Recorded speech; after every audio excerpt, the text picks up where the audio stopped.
अगर तुम अकेले प्रैक्टिस करते हो घर पे, टेरेस पे या रूम में, और तुम्हें लगता है कि टाइमिंग भी नहीं आ रही है, पावर भी नहीं आ रही है, तो ये वीडियो सिर्फ तुम्हारे लिए है। क्योंकि सच ये है कि 90% क्रिकेटर्स अकेले ही प्रैक्टिस करते हैं, लेकिन उनमें से 90% गलत चीज पे काम कर रहे होते हैं। और आज मैं तुम्हें 5 ऐसे ड्रिल्स बताऊंगा जो तुम बिल्कुल अकेले घर पे कर सकते हो और जो टाइमिंग को क्लीन और पावर को नेचुरल बना देती हैं। और एक और चीज जो तुम्हें आज समझ में आ जाएगी, और वो ये है कि पावर बैड स्पीड से नहीं आती। और ये बात शायद किसी ने तुम्हें कभी बताई नहीं होगी, पर पावर आती है टाइमिंग से पहले, कंट्रोल से। पर प्रॉब्लम ये नहीं है कि तुम अकेले हो, बल्कि प्रॉब्लम ये है कि तुम्हें अकेले प्रैक्टिस कैसे करनी है ये किसी ने नहीं सिखाया। मोस्ट प्लेयर्स घर पे क्या करते हैं, मिरर के सामने बैट स्विंग या फिर सिर्फ शैडो बैटिंग, और एज अ रिजल्ट मैच में बॉल आई तो टाइमिंग गायब, क्योंकि उन ड्रिल्स में दिमाग इन्वॉल्व ही नहीं होता। अगर तुमने ये ड्रिल्स गलत तरीके से की हैं तो ये पावर बढ़ाने की बजाय तुम्हारी टाइमिंग को और ज्यादा खराब कर देंगी। इसलिए हर ड्रिल के साथ एक हिडन रूल बताऊंगा जो नॉर्मली कोई नहीं बताता। सच ये है कि बैटिंग में सबसे डेंजरस चीज है जल्दी बैट स्विंग करना। लेट बॉल को लोग प्रॉब्लम समझते हैं, पर असली प्रॉब्लम होती है अर्ली इंटेंशन में। और यहीं से हम ड्रिल नंबर 1 पे चलते हैं।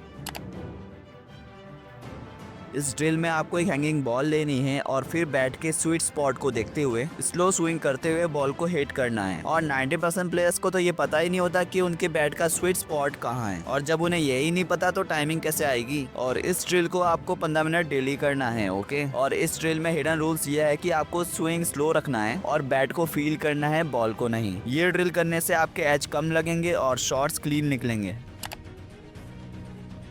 इस ड्रिल में आपको नॉर्मल स्टांस लेके 2 सेकंड रुकना है, फिर स्विंग करना है। ग्रेट बैट्समैन बैट को लेट नहीं करते, बल्कि वो डिसीजन लेट लेते हैं। इस ड्रिल के आपको 10 रैप के 3 सेट मारने हैं। और इस ड्रिल में हिडन रूल्स ये हैं कि पहले अपनी बॉडी को सेट करो, फिर बैट मूव करो। ये ड्रिल करने से बॉल बड़ी लगती है और पैनिक कम होता है।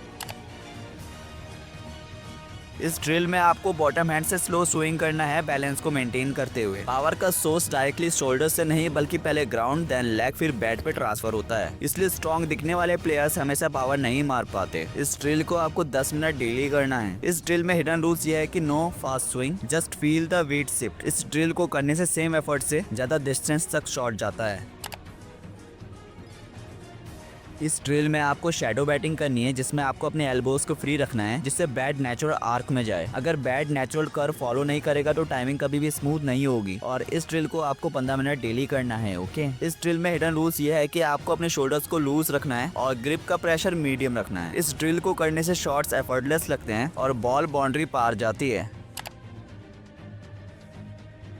इस ड्रिल में आपको अपने आइज को बंद करके बॉलर को इमेजिन करना है, शॉट इमेजिन करना है, फिर इमेजिन करते हुए शैडो स्विंग करना है। क्योंकि दिमाग रियल और इमेजिनेशन में ज्यादा फर्क नहीं करता, इसलिए ड्रिल कॉन्फिडेंस को ट्रेन करती है, मसल्स को नहीं। और इस ड्रिल को आपको डेली 10 मिनट करना है। और इस ड्रिल में हिडन रूल यह है कि 1 शॉट एट अ टाइम, और ओवर इमेजिनेशन मत करो। इस ड्रिल को करने से मैच में प्रेशर कम लगता है। अगर तुम ये 5 ड्रिल सही तरीके से करते हो तो तुम्हें नेट में जाके सिर्फ एक चीज फील होगी कि बैट अब अलग बिहेव कर रहा है। तुम वही अकेले प्लेयर रहोगे, वही घर है, वही बैट है, पर अब अंदर से बैटिंग क्लियर होगी। अब तुम पावर के पीछे नहीं भागोगे, बल्कि पावर अब तुम्हारे पीछे आएगी। सो प्लेयर्स, अगर ये वीडियो तुम्हारी सिचुएशन से मैच करती है तो कमेंट में लिखो अलोन। और अगर तुम चाहते हो कि मैं नेक्स्ट वीडियो मैच में टाइमिंग कैसे ट्रांसफर करे पर लाऊं, तो इस वीडियो पर 10 के लाइक हिट करो तो ये वीडियो जरूर से आएगी। सो प्लेयर्स, तब तक के लिए मिलते हैं अब नेक्स्ट वीडियो में।